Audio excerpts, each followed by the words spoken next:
Welcome to African Folktales by Tammy. Please don't forget to hit the like button and subscribe for more interesting stories. Also share this story to someone who might be interested. Let's get into the story. The city of Zamara hummed with life, its streets buzzing with impatient drivers, hawkers calling out their wares, and pedestrians weaving through the chaos like dancers in a grand performance. The night air was thick with the scent of roasted suya and the faint perfume of damp earth after an evening drizzle. It was a city that never truly slept, a place where dreams were built and destroyed in equal measure. Tina Adichie had never been one to believe in fairy tales. Growing up in a modest home in Oloron Estate, she had learned early that life had no script, no guarantee of a happy ending. She had watched her mother, a seamstress, struggle to put food on the table after her father walked out on them when she was just 10. Love, as she had come to understand it, was often fleeting, a momentary flame that burned bright before fading into ashes. But then came Nelson Femi. They met at a friend's birthday party at Skyline Lounge, an upscale rooftop venue in the heart of Zamara. Tina hadn't even want to attend. She had just finished a grueling week at work, balancing her job as a sales executive at a struggling furniture company while pursuing a diploma in business management. But Chinelo, her best friend, had been relentless. "You need to live a little, Tina. It's just one night. Who knows? You might meet someone interesting," Chinelo had teased, dragging her into the bathroom to fix her makeup.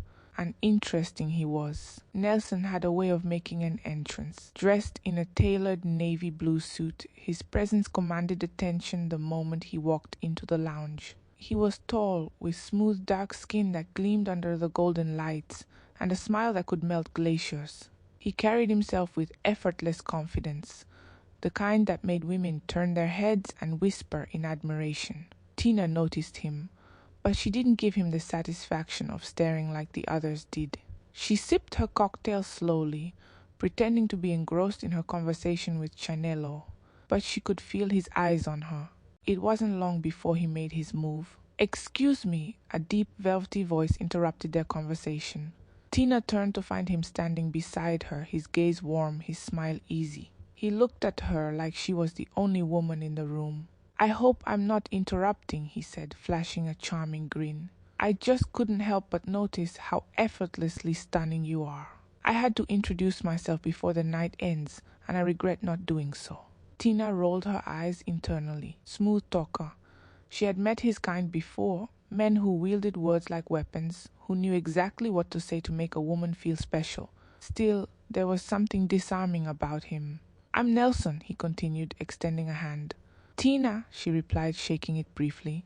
"Beautiful name for a beautiful woman," he said, his voice laced with something intoxicating, confidence, familiarity, as if they had known each other for years instead of seconds. Chinelo, ever the hopeless romantic, nudged Tina under the table.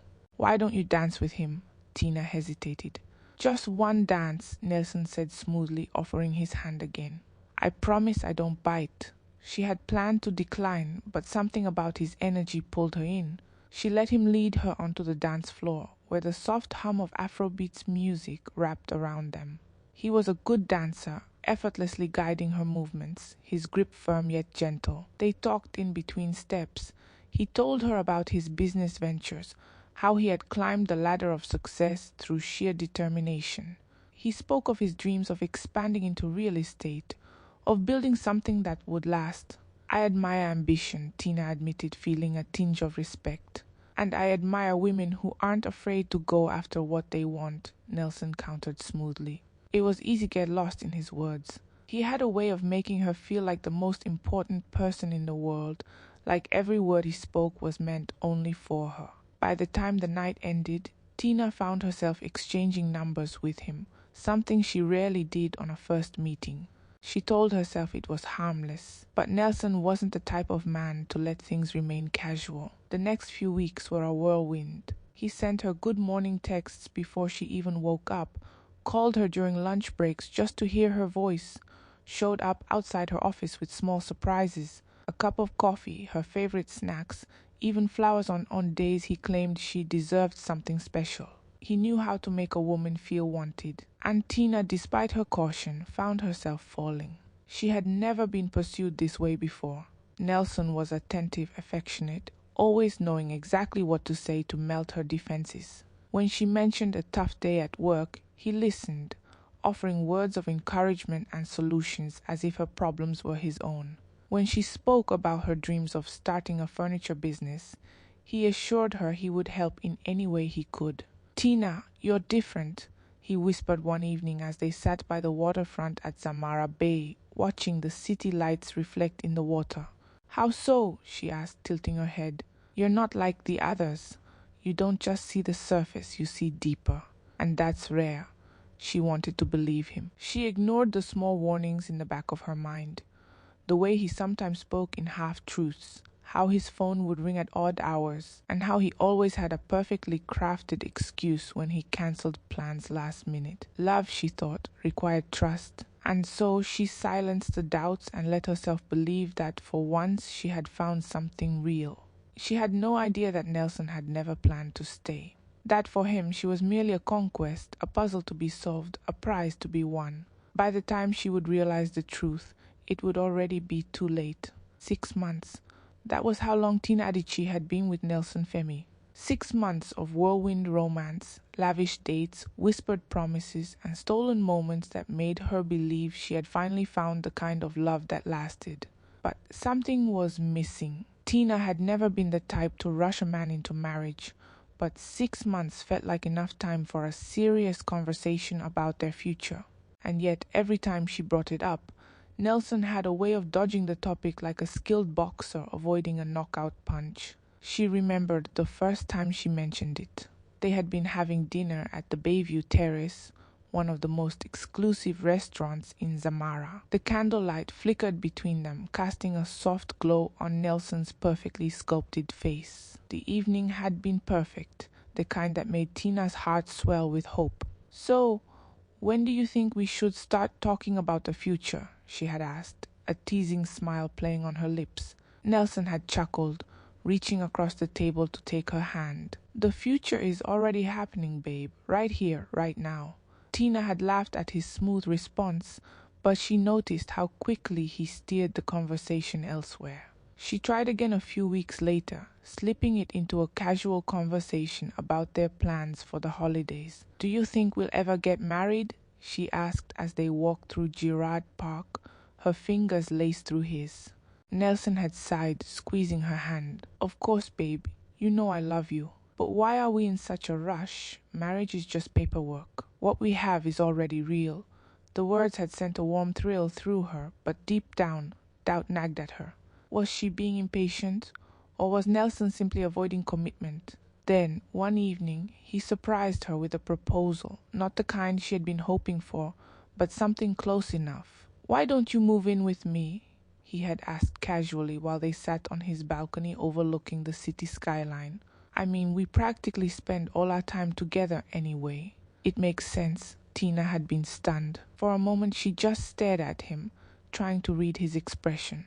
She had wanted a ring, a promise sealed with vows, but wasn't this the next best thing? "Yes," she whispered, a smile spreading across her face. Nelson grinned, pulling her into his arms. "That's my girl." Moving in with Nelson felt like the first step toward the future she had envisioned. His apartment in Velmora Heights, a luxurious high-rise, became her new home. She told herself that they were building something solid, something unshakable. At first, everything was perfect. Waking up next to him every morning, cooking together, sharing inside jokes, it felt like a dream. But then, little things started to shift. Nelson became more secretive with his phone. Late-night calls became frequent, and his explanations grew vaguer. "It's just business," he would say dismissively. "You worry too much." Tina tried to ignore the growing unease, reminding herself that every relationship had its ups and downs. Then, something happened that made all her worries fade into the background. She missed her period. At first, she thought it was just stress. But when 2 weeks passed, she knew she had to take a test. Sitting in the bathroom of their apartment, she held the stick in trembling hands, staring at the 2 pink lines that confirmed what she already suspected. Pregnant. A wave of emotions crashed over her: shock, joy, nervousness. But above all happiness, this was it. the moment that would seal their bond forever. A child would make their love unbreakable. She couldn't wait to tell Nelson. That evening she prepared his favorite meal, jollof rice with grilled fish, and set the table with candles. She wanted the moment to be perfect. When Nelson walked in, looking exhausted from work, she greeted him with a kiss. "You're in a good mood," he observed with a smirk, loosening his tie. "I have some news," Tina said, unable to contain her excitement. Nelson raised an eyebrow as he took a seat. "Good news, I hope?" She bit her lip, her heart racing. Pregnant. For a moment he just stared her. Then he leaned back in his chair, rubbing his temples. "Wow, that's unexpected." Tina frowned. "Unexpected? I thought you'd be happy." Nelson forced a smile. "Of course, babe, it's just a lot to process. Give me some time to wrap my head around it, okay?" His words stung, but she nodded, convincing herself that he just needed time. If only she knew. If only she had seen the hesitation in his eyes, the way his grip on his fork tightened, the way he suddenly seemed distant. If only she had known that Nelson Femi was already planning his escape. The days that followed after Tina told Nelson about the pregnancy were a whirlwind, a slow, agonizing unraveling of everything she had believed in. At first, she tried to convince herself that his cold reaction was just shock, that he needed time to process the reality of becoming a father. But as the days stretched into weeks, Nelson became a stranger in their own home. He stopped coming home early.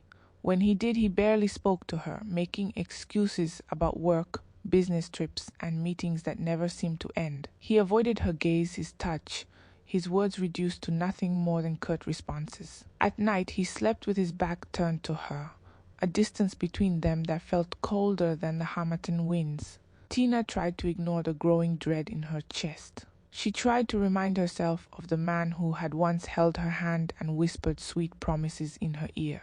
But that man was disappearing before her eyes, slipping away like sand through her fingers. One evening, she finally gathered the courage to confront him.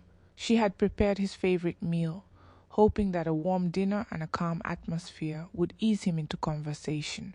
Nelson came home late as usual, his phone pressed to his ear as he spoke in hushed tones. When he saw her waiting at the dining table, he sighed heavily, already irritated. "Can we talk?" she asked, her voice barely above a whisper. "I'm tired, Tina." "We'll talk later," he muttered, loosening his tie. "No," she said firmly, standing her ground. "We need to talk now." Nelson exhaled sharply, rubbing his forehead as if she were an unbearable burden. "Fine. What is it?" Tina swallowed, searching for the right words. "Nelson, you've been avoiding me. Ever since I told you about the pregnancy, you've changed. You don't talk to me, you barely come home. What is going on? Please just tell me." Silence. For a moment, she thought he wouldn't answer, that he would push past her like he had done so many times before. But then he looked at her, and the warmth she had once seen in his eyes was gone. "Do you really want to know what's wrong, Tina?" His voice was devoid of emotion, cold and sharp. She nodded, bracing herself. "I don't want the child," he said bluntly. Tina felt the words strike her like a physical blow. "What?" she whispered, as if she hadn't heard him correctly. Nelson leaned back against the chair, his arms crossed. "I'm not ready for fatherhood. I'm not even ready to settle down. You should have known that." Tina shook her head, tears welling up in her eyes. But you told me you loved me." "You asked me to move in with you," I thought. He let out a humorless chuckle. "You thought what? That this was something serious? That you were special?" His eyes glinted with something cruel, something she had never seen before. "Tina, you were just someone to pass time with. A good distraction." Her heart stopped. Nelson smirked as if amused by her pain. "Did you really think a man like me would settle for just one woman? I'm a ladies' man, babe. I don't do commitments, I don't do babies, and I sure as hell don't do forever." Tina gasped, shaking her head in disbelief. "Nelson, how can you say that, after everything we've been through?" He shrugged, completely unaffected. "You should have been smarter. You should have known better than to trap me with a child." The accusation hit her like a slap. "Trap you," she cried, her voice breaking. "I didn't plan this, Nelson. I thought we loved each other." "I thought," he scoffed. "Love, please. You are convenient, that's all." Tina felt her knees weaken, her breath coming in ragged gasps. She had loved this man, given him her heart, her trust, her body, everything. And now he was looking at her like she was nothing. Tears spilled down her cheeks. "Did you ever love me?" Nelson laughed then, a deep mocking sound. "Love?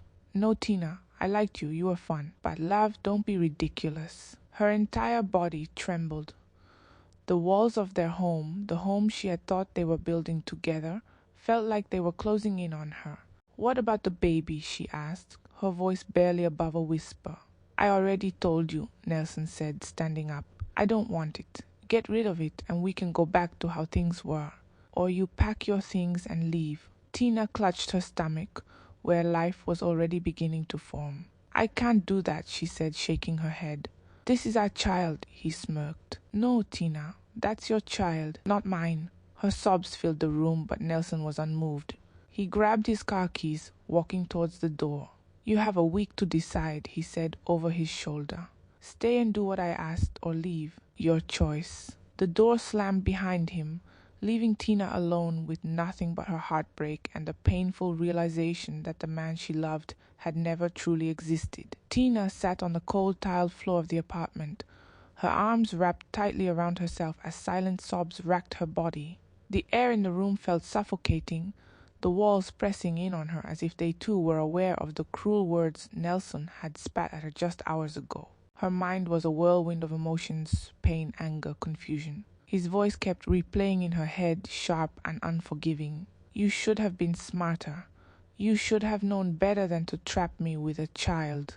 Did you really think you were special? Get rid of it and we can go back to how things were. Or you pack your things and leave." She clutched her stomach, where life had already begun to grow inside her. The thought of removing the baby crossed her mind more than once in those painful hours that followed. Maybe it would be easier that way. Maybe it would make the pain stop. Maybe, just maybe, he would take her back. But deep down, she knew she could never do it. This child was innocent. This child was hers. And so, before the week Nelson had given her to decide was up, she made her choice. She wasn't going to beg. She wasn't going to wait for him to throw her out like a piece of garbage. She was going to leave. With her heart shattered and her future uncertain, Tina moved around the apartment she had once considered home, packing the little belongings she had brought with her when she first moved in. Each item she placed in her small suitcase felt like a painful reminder of the life she had foolishly believed was real. Before leaving, she sat down at the dining table, the same one where she had told Nelson about the pregnancy and wrote him a letter. "Nelson, I hope one day you realize the weight of what you have done. I hope you look back and see the heart you have crushed, the love you so easily threw away. I will not beg for you to love me, nor will I beg you to accept your child. But mark my words, Nelson, you will regret this. You will regret it in ways you cannot even begin to imagine. And when that day comes, I hope you remember this moment. It will never be well with you. Not because I wish you evil, but because karma never forgets." She left the letter on the dining table, placed the key beside it, and without looking back, walked out of the apartment and out of his life. When Nelson returned home later that night, slightly drunk and in high spirits, he immediately noticed the silence. No smell of food from the kitchen, no sign of Tina waiting for him, no trace of her presence at all. His eyes landed on the small envelope sitting on the table, his name written in bold letters on the front. With a smirk, he picked it up and read it, and then he laughed. A deep, mocking laugh that filled the empty apartment. "This girl really thinks she can curse me," he chuckled, shaking his head. Without a second thought, he tore the letter into tiny pieces, letting them fall to the floor like discarded confetti. "Good riddance," he muttered, grabbing his car keys. Within minutes, he was out of the apartment, heading to a nightclub in Victoria Heights to celebrate his newfound freedom. As Tina sat in the back of a taxi, her hands trembled in her lap. She didn't even know where to begin. She had nothing. No job, no savings, no plan. She had resigned from her position months ago because Nelson had convinced her that a real man should provide for his woman. And now she had nowhere to go except back to the place she had tried so hard to leave behind, her mother's house in Okeji village. When she arrived, it was late. The compound was quiet. the night air heavy with the scent of rain. She hesitated before knocking, her hands shaking. Within moments, the door creaked open, and there stood her mother, Madame Adichie, a strong, no-nonsense woman in her late 50s. The moment her mother's eyes landed on her, a mix of shock and concern crossed her face. Tina? At that moment, all the strength Tina had been holding on to crumbled. She burst into tears, collapsing into her mother's arms. "Ah, my daughter, what happened?" Madame Adichie asked, guiding her inside. Tina could barely form the words as she cried into her mother's shoulder. The shame, the pain, the betrayal, it was all too much. That night she poured out everything, how she had loved Nelson, how he had convinced her to leave her job, how she had moved in with him, believing they were building a life together, and how he had thrown her away the moment she became pregnant. Her mother listened silently, rubbing her back gently, her face a mask of pain and silent fury. "My child, don't cry," Madame Adichie said after a long pause. "You have a mother. You are not alone." But Tina couldn't stop crying.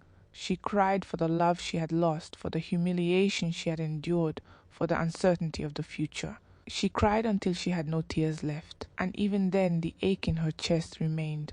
Tina spent the next few weeks locked in the small room she had once shared with her younger sister before moving to the city. The once vibrant space felt suffocating, the walls closing in on her as grief consumed her whole. She barely ate, barely spoke, and spent her days staring blankly at the ceiling. The weight of her heartbreak sat heavy on her chest, and the silence of the house only amplified the ache inside her. Her mother, Madame Adichie, tried to be patient. At first, she allowed Tina to cry, to grieve the betrayal, to release the pain that seemed to be swallowing her whole. But as the days turned into weeks, her patience wore thin. One afternoon, after finding Tina in the same position she had left her in that morning, Madame Adichie stormed into the room, yanking the curtains open. "That is enough, Tina," she said sharply, her voice cutting through the air like a blade. "How long will you sit here and drown in your sorrow?" Tina blinked, her lips trembling, but she said nothing. Her mother walked up to her and grabbed her shoulders, forcing her to look into her eyes. "You think you are the only woman who has been abandoned? You think crying will feed your child? That man has moved on with his life, yet here you are, wasting away. Have you forgotten you are carrying a child? Are you waiting to die before this baby is even born?" Tina felt her stomach tighten at her mother's words. "You have a child who will need you, Tina. Whether or not that man wants to be a father, you must be a mother. You must fight for this baby the way I fought for you when your father left us. Enough of this pity party. Get up, bathe, eat, and start thinking of what is next." Madame Adichie's voice softened then, her hands cupping Tina's face. "My daughter, you are not weak. You will rise from this." Tina swallowed the lump in her throat, fresh tears rolling down her cheeks. But this time, they weren't just from sorrow. They were from realization.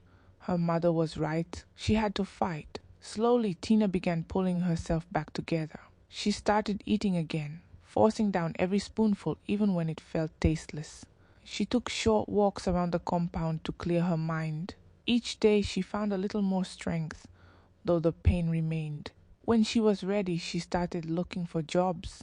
She applied anywhere she could, but most employers turned her down when they saw her growing belly. One morning, a neighbor told her about a man looking for a house cleaner. It wasn't much, but it was something. Without hesitation, Tina took the address and made her way to Hilltop Estate, a wealthy part of town. The house was massive, 3 stories, with a long driveway and neatly trimmed hedges. The owner, Thompson Jumbo, was a businessman in his late 40s, unmarried and known for his generosity. When she was brought before him, he raised an eyebrow at her condition.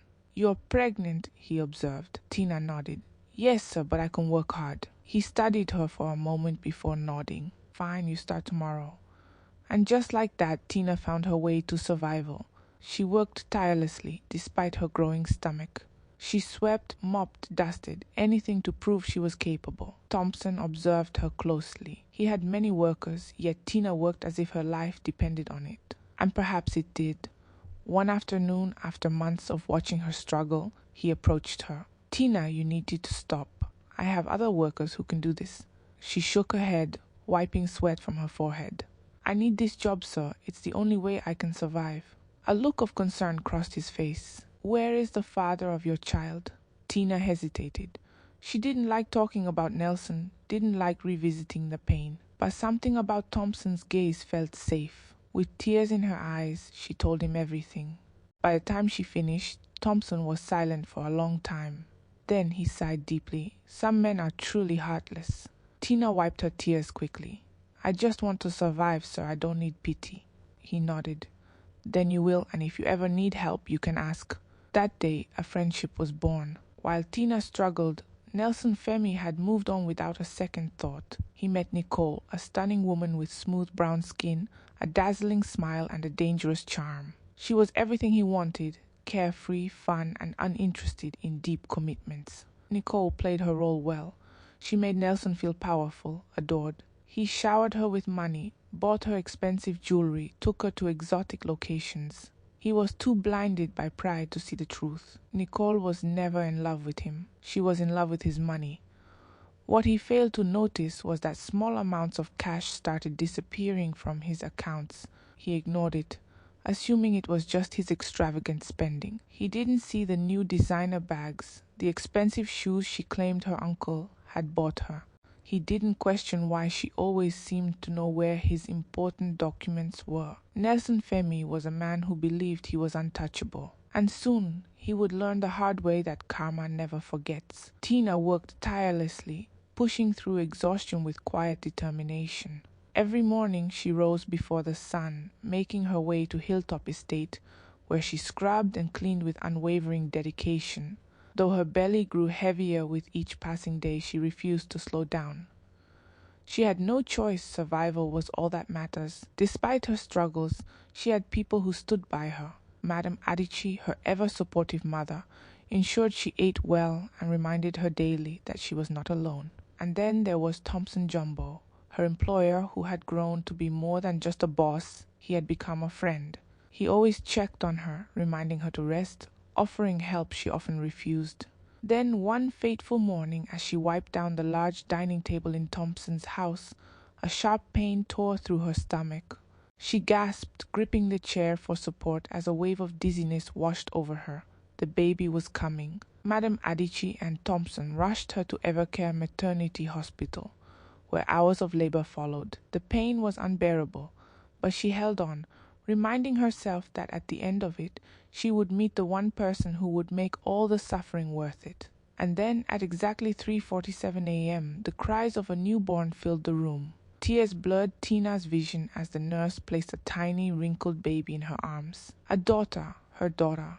Welcome to the world, Dara, she whispered, cradling the fragile bundle. She had never known love like this. By her bedside, her mother wiped away tears of joy while Thompson stood silently, his expression unreadable. Tina had never felt so grateful in her life. These two had been her pillars of strength. They had been there when the man she once loved abandoned her, and they had never let her fall. She vowed in that moment to make her child proud, no matter what it took. After Dara's birth, life took an unexpected turn. Thompson, true to his nature, showered Tina and her daughter with gifts, clothes, baby supplies, even a crib made from the finest mahogany. There was nothing he wouldn't do for them. At first, Tina was overwhelmed by his generosity. She had spent months struggling, learning to expect nothing from anyone. To suddenly have someone care so much felt foreign. One evening, as she sat on the veranda of her mother's house, rocking Dara to sleep, Thompson arrived unannounced. "Tina," he said, sitting beside her. "I need to talk to you." She turned to him, curious. "Is something wrong?" He exhaled before reaching into his pocket, pulling out a small envelope. "I want you to stop working." Her eyes widened. "What?" "No, Thompson, listen to me," he interrupted gently. "You've done enough. You worked through your pregnancy. And now you're still thinking of returning when you should be focusing on Dara." He placed the envelope in her lap. "Take this. It's money to start your own business. You shouldn't be scrubbing floors when you have so much potential." Tina stared at him, completely speechless. No man, not even the one who fathered her child, had ever done something like this for her. Her lips trembled. "Thompson, I don't know what to say." "Say you'll use it well," he smiled. and say you'll stop working yourself to death. She couldn't hold back the tears. "Thank you," she whispered. As time passed, Tina and Thompson's friendship deepened. He was always around, always helping with Dara, always making sure she never lacked. It wasn't just about money, he was present, holding the baby when she needed rest, making her laugh when the days felt too heavy. She saw the way he looked at Dara, not like a man merely helping out, but like a father who had claimed a child as his own. And little by little, without meaning to, Tina found herself looking at him differently. But fear held her back. She had loved before and it had broken her. Could she trust again? Could she open her heart without the fear of it being discarded like before? One evening, as Thompson walked her home, he finally voiced the words that had lingered between them for months. "Tina," he said softly, stopping just outside her door.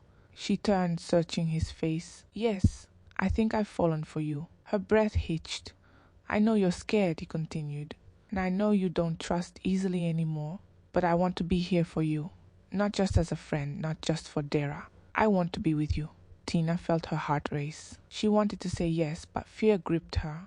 Sensing her hesitation, Thompson smiled. "Take your time, I'll wait." And he did. Days turned into weeks, and slowly Tina allowed herself to trust again. Soon they were inseparable. Madame Adichie, seeing her daughter finally smiling again, gave them her blessing. And after months of dating, Thompson proposed. This time there was no hesitation. Tina said yes. While Tina was finding love and security, Nelson was beginning to realize that his world wasn't as perfect as he had believed. He had noticed small things at first, money missing from his accounts. Designer watches he hadn't worn in months suddenly gone. At first he brushed it off. Maybe he misplaced them. Maybe he had spent more than he realized. But as time passed, it became undeniable. Jewelry disappeared. Cash withdrawals he had no memory of appeared on his statements. Whenever he confronted Nicole, she feigned innocence, pouting as she kissed his cheek. "Baby, why would I steal from you? You know I love you." And like a fool, he believed her. Until one night, when everything came crashing down, Nicole made a mistake. And Nelson was about to learn just how deep her betrayal went. The wedding was a simple yet elegant affair, held at Haven Crest Gardens, a serene location surrounded by blooming flowers and a soft, golden sunset. Tina walked down the aisle in a fitted ivory gown, her heart pounding, as she took steady steps toward the man who had not only loved her, but had also embraced her daughter as his own. Thompson Jumbo stood at the altar, his face lit with admiration, his suit crisp, his presence steady and reassuring. As Tina reached him, she felt the weight of her past dissolve into nothingness. When the priest asked if he would take Dara as his child, Thompson didn't hesitate. "I already have," he said with a smile. Tina's eyes filled with tears. And just like that, she became Tina Jumbo, a wife, a mother, and finally a woman who never had to suffer again. After the ceremony, Thompson lavished them with gifts. He took them on a honeymoon trip to Blue Crest resorts, spoiling them in ways Tina never thought possible. Dara now bore his name legally and proudly. She would never know rejection, never feel unwanted. Tina still had moments of reflection. Sometimes, late at night when the house was silent and her life felt too perfect, she would think of Nelson, but only for a fleeting second. Then, with a shake of her head, she would brush the thought away. Nelson was nothing but a distant mistake. Little did she know, while she basked in the warmth of a loving husband and a secured future, Nelson's world was spiraling into darkness. Nelson had started noticing more things missing, a watch here, a designer shoe there. At first, he assumed he had misplaced them, but then his limited edition cologne collection vanished.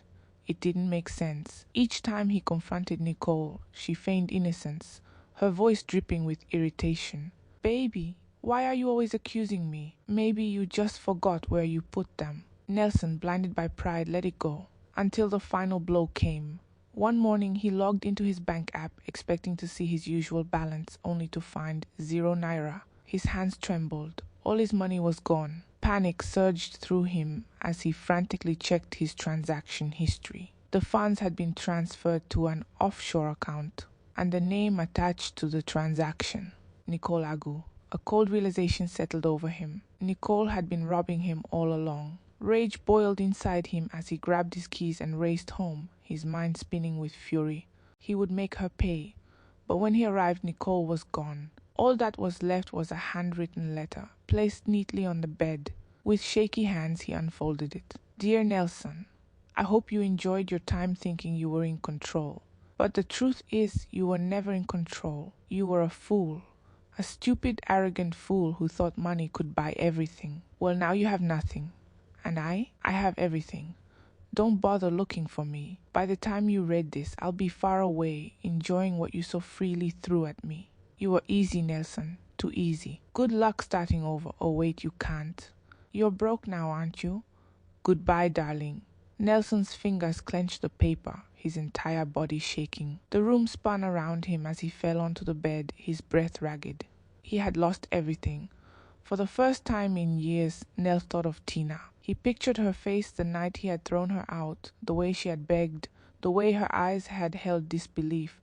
And now here he was, abandoned, humiliated, alone. Was this karma? Was this his punishment? Suddenly, a desperate thought took hold of him. I need to find her. Nelson spent days searching, asking mutual acquaintances if they knew what had become of Tina. Most people had no idea she had vanished after their breakup, cutting off ties with everyone who once knew them together. But then, through sheer persistence, he found someone who knew. She's in Okeji village, the man told him. She's married now. Nelson's chest tightened. Married?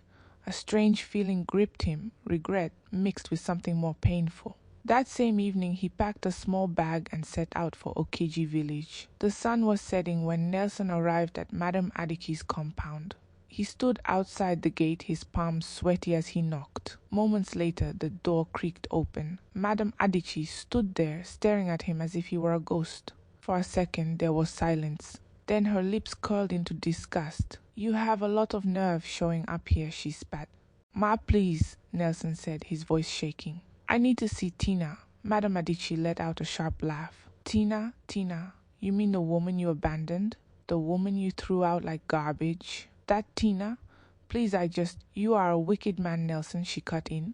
And wicked men do not get second chances. Nelson lowered his head in shame. I know I hurt her. I know I was wrong, but I need to see her. Just once, Madame Adichie folded her arms. And why should I allow that? He hesitated before answering. Because I need to ask for her forgiveness. For the first time, Madame Adichie's expression softened, but only slightly. Still, she remained firm. Go home, Nelson, she said, stepping back. Tina has moved on. But Nelson wasn't giving up that easily. He returned the next day, and the day after. Every morning he arrived at the gate, pleading to see Tina. And finally, on the 7th day, Madame Adichie sighed. She crossed her arms, looking at him with tired eyes. Fine, she muttered. You want to see her? Nelson's heart pounded. Madame Adichie smirked. Then get ready, she said, because you don't know what you're walking into. Nelson stood outside Madame Adichie's house, his breath unsteady as she handed him a slip of paper with an address scribbled in bold letters. This is where you'll find her, she said, her tone unreadable.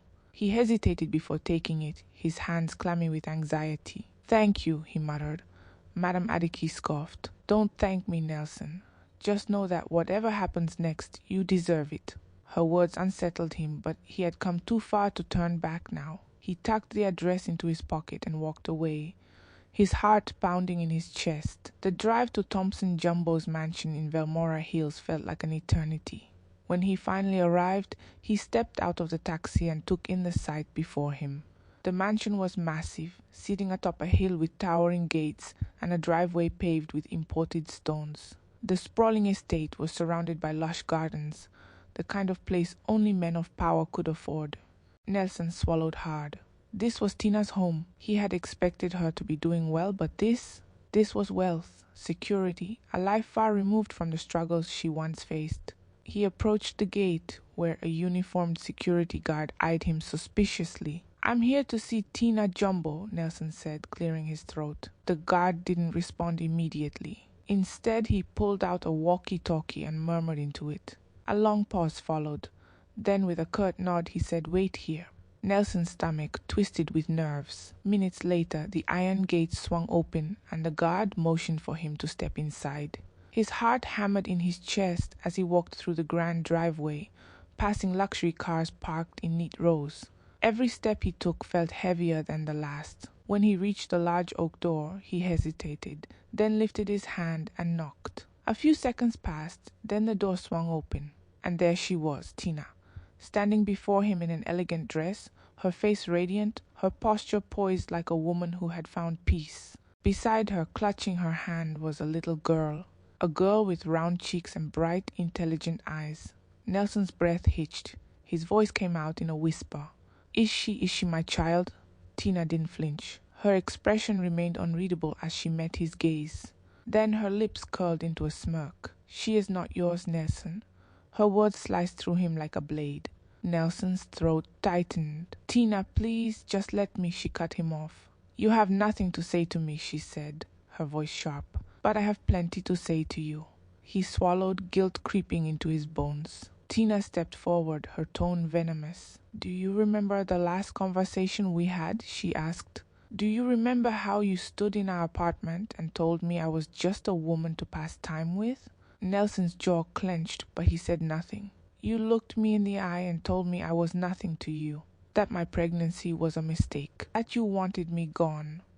Tina's voice wavered with the weight of those words, but her strength never faltered. I begged you, she continued, her voice growing colder. I begged you to just acknowledge what we had, to at least be a father to your child, but you laughed in my face. Nelson shut his eyes briefly as if trying to block out the memory. But look at me now, Tina said, taking a step closer. Look at me, Nelson. I am not that broken girl you threw away. I am not the desperate woman who begged for your love. She motioned towards the mansion behind her. This is my home, my life, and it is a life you have no place in. Nelson felt his chest tighten. Tina, please, he rasped. I came here because I regret everything. I was wrong, I was blind. You were selfish, she interrupted. You were cruel. His lips parted, but he had no words. Tina's eyes darkened. I wrote you a letter before I left, do you remember? I told you that one day you would regret this, that the world would turn its back on you, just as you turned your back on me. Nelson's breath came in shallow gasps. He did remember. And now, standing here, he knew those words had come true. I am happy, Nelson, Tina said, her voice firm. And you? You are nothing. Nelson felt something break inside him. Tina, just give me a chance to. She lifted her hand. Enough, she said. I don't need your apology. I don't need your regret. Her eyes flickered towards her daughter. And neither does Dara. Nelson's chest caved in at the finality of her words. Tina straightened her back. Now, if you'll excuse me, I have a husband to attend to. A real man. One who didn't need to lose me before realizing my worth. Nelson flinched. The door slammed in his face. And just like that, she was gone. He stood there for a long time, his hands shaking, his breath uneven. And for the first time in his life, Nelson Femi knew what it truly meant to lose. We've come to the end of this story. Please subscribe to my channel to support me. Thank you.